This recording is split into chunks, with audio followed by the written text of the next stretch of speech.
General, permita-me, aí começou a sua discórdia com Jonas Savimbi? Claro que houve vários episódios em que, por exemplo, eu já tive casos em que dão-me uma ordem. Aquele indivíduo e aquele indivíduo devem ser eliminados. E eu nunca eliminei.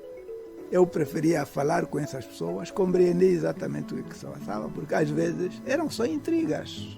Num território que fica a posição mais próxima das forças do governo eram 300 quilômetros. Como é que aquelas pessoas podiam ter contacto com o inimigo? Portanto, eram todas informações que precisavam ser analisadas corretamente. Na altura, eu recebi ordem para...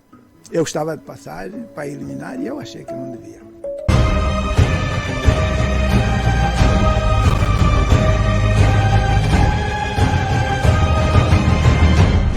Deixa-me só saber aqui, agora que o general falou de livros.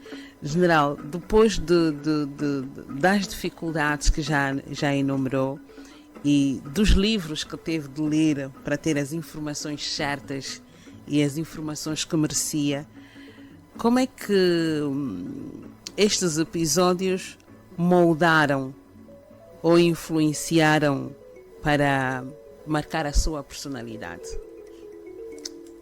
Penso que cada livro é sempre... Cada livro, os livros que nós escolhemos, por exemplo, as obras escolhidas de Mao Tse-tung exerceram uma influência muito grande. Eu já era muito amigo da leitura. O Nelson sabe muito bem que quando nós viajávamos, enquanto os meus colegas jogavam cartas, eu estava sempre a ler. Portanto, a leitura faz parte da minha natureza. Eu também era o único a quem Jonas Savimbi me emprestava livro para levar por um ano. Por exemplo, Clausewitz, da Guerra de Clausewitz e outras obras de Napoleão, as obras os livros de Giap, etc. Tudo que era ciência militar, eu estudava e cada um deles dava-nos um exemplo, dava-nos uma ideia daquilo que devia, o que era melhor em quaisquer circunstâncias. Tive sempre coragem de dizer aquilo que eu achava correto. Eu, num conjunto de quadros, ainda alguns estão vivos hoje, quando houve a decisão, Jonas Savimbi mandou-me chamar em 81, fevereiro de 81, para eu ir coadjuvar o engenheiro Chitunda, Jeremias Chitunda, nos Estados Unidos. E depois, quando cheguei a Jamba, havia o episódio das bruxas, que chamavam bruxas. E na reunião havia a cúpula do partido. A cúpula do partido era constituída por 9 pessoas. Eu fazia parte dessa cúpula. E quando fizemos a reunião da cúpula, eles, não, temos o problema das bruxas. Eu, no conjunto de todos eles, fui o único que levantou a mão contra. Porque eu achava que era irracional. No século XX, naquelas circunstâncias, todas as pessoas estavam lá, tanto Jonas Savimbi como Zaupuna, eram indivíduos com formação superior. Os outros tinham formação acadêmica relativamente, tínhamos feito o 7º ano, etc. Outros tinham feito o 5º ano, tinham um conhecimento, pelo menos científico, razoável. Não se compreendia como é que alguém podia pensar que uma senhora podia influenciar a guerra. Havia alguma coisa que não estava a ser bem feita e que podia ser corrigida. Não dependia de uma... Eu disse na reunião, aquelas senhoras, a esposa do velho Kahane, a esposa do tio Cassese, nas condições da guerrilha, o que elas pensavam era só como é que os meus filhos vão comer, o que é que eles vão vestir. Agora, pensar no que se passa lá na frente de combate não tinham preocupação nenhuma. Portanto, eu não acreditava, estava completamente contra e fui o único a levantar a mão. E ele disse, mas como você não tem medo, sozinho? Mas eu tenho que exprimir o meu ponto de vista. E como é que foi encarado nesta reunião? Ele disse assim, você estava, eu chamei para você ir aos Estados Unidos para coadjuvar o engenheiro Chitunda, para ir agora para a área da diplomacia, mas já não vai. Eu disse, eu prefiro ficar. General, permita-me, aí começou a sua discórdia com Jonas Savimbi? Claro que houve vários episódios em que, por exemplo, eu já tive casos em que dão-me uma ordem. Aquele indivíduo e aquele indivíduo devem ser eliminados.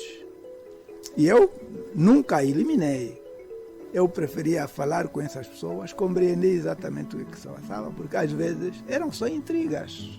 Num território que fica a posição mais próxima das forças do governo eram 300 quilômetros. Como é que aquelas pessoas podiam ter contato com o inimigo? Portanto, eram todas informações que precisavam ser analisadas corretamente.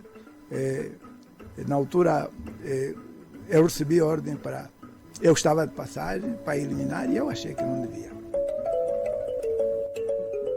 Muitas ordens desse tipo, não? Havia muitos casos desses em que uma informação distorcida depois levava, por exemplo, à execução de alguém. Na maior parte dos casos eram intrigas. Não havia casos muito concretos. Então, era preciso ponderar para uma pessoa também não cometer um crime. Mao Tse-tung dizia que uma pessoa não é como uma árvore que você corta e depois volta a crescer. Sim, volta a crescer. Quando você corta a cabeça, eliminou mesmo. Quando então, olha para a curva de resultados que teve nas batalhas que participou, o que é que sente, general? Bom, enquanto militar e nas batalhas, na guerra, uma pessoa nunca fica com um sentimento de culpa, porque vocês estão numa batalha, numa guerra, estão em circunstâncias relativamente iguais. É verdade que há casos, uma grande potência contra um pequeno país, certamente a grande potência faz. Mas num campo de combate, estamos em circunstâncias iguais e só ganha quem não comete muitos erros. Estamos no mês da juventude. Seguramente que jovens de 90 a 92 não conhecem a sua trajetória militar. Quem é o general Nunda na história militar de Angola ao longo desses 50 anos de independência? Que percurso é que fez desde o tempo da tropa, recruta, até chegar a general de exército e agora reformado? Que seguramente deve estar a sentir saudades da farda, não? Há coisas que fazem depois parte da nossa vida, como a camaradagem. Porque na guerra só podemos ter sucesso se houver camaradagem. Só podemos ter sucesso se houver unidade. Só podemos ter sucesso se nós protegermos uns aos outros. Então, isso permitiu que eu, fui comandante, portanto, na UILA, na MIB, depois fui chamado para ser responsável pelo embarque dos portugueses que estavam a ir embora a partir do Ambo. E depois fiquei segundo comandante de uma zona onde estava o Valdemar Pires Chindondo. Quando foi chamado para a direção, eu fiquei como comandante. Portanto, comecei aí a minha carreira como comandante. Nessa altura o meu primeiro posto foi alferes. De alferes passei para capitão. Na altura em que começou a guerrilha, em 76, já era major. E fiquei como major, fiquei como comandante de todo o efetivo que estava na província do Ambo. Na organização do 4º Congresso, eu fui o responsável para a organização da base, mas assim que a direção chegou na tal base, eu fui enviado para um setor, o setor norte da região, e depois, em 77, depois de ter feito uma formação no mês de dezembro de 76, depois fui nomeado comandante da região militar 25, que era a sul do Bié. Da região militar 25 fui para comandante da região militar 41. Depois de comandante da região militar 41, em 78, fui nomeado comissário político militar da frente Centro-Leste. O meu coadjuvante era o general Canjundo. Na estrutura da UNITA, o comissário político era o responsável geral, militar e político. E em 79 fui chamado para junto da direção da UNITA e fui nomeado comissário político militar. Mas comissário político militar cuja missão sempre a desempenhar funções do comandante em diversas missões, e depois, em 1983, fui nomeado comandante da região político-militar Esperança Negra. Reiteramos os votos de um bom dia. Continuamos aqui a fazer a trajetória da história com testemunhos de angolanos que contribuíram para a maior conquista do país. Hoje é meu convidado o general de Exército na Reserva, Geraldo Sachipengo Nunda, antigo chefe de Estado-Maior das Forças Armadas Angolanas e ex-embaixador de Angola no Reino Unido.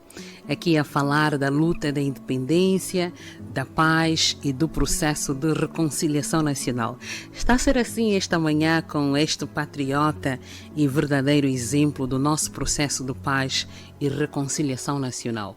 General, que outras referências terão de certa forma marcado o seu percurso como militar? São vários. O general Luís Faceira, o Antônio Faceira, o general Vietnã, o general... E depois os outros que eram relativamente mais novos, como o general Marques, o general Furtado, o general Simeone, por exemplo, o general Fabiano, o general Hilário, o general Zé Pedro. Tanto como personalidades, são essas pessoas. Mas também tem, por exemplo, uma personalidade que eu posso dizer que não posso deixar de salientar este facto. O facto do presidente Zé Eduardo ter confiado em mim e me ter dado a possibilidade de ser chefe do Estado-Maior-General das Forças Armadas Angolanas. Há quem diga que deixou saudades. Principalmente a orientação, a forma como não é do gênero esbraveja ou da ordens, mas que corrige de uma forma muito tranquila. Você coloca uma questão, ele não diz não, mas diz de outra forma. 44 anos de vida ativa militar, 73 anos de idade. General, lembra-se de algum episódio que tenha marcado durante o conflito armado no